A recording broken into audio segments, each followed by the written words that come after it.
Rainwater, the second solar term of the year. The air goes warmer and the gentle rains become more frequent. Ice and snow melt gradually, and the precipitation turns from snow to rain. That's how it gets the name rainwater.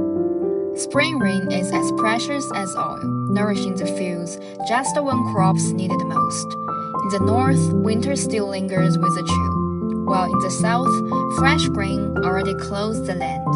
Farmers begin selecting seeds, irrigating fields, preparing quietly for the spring plowing. Wild geese fly north, plants stir to life. The breath of spring, its essence is growing ever stronger.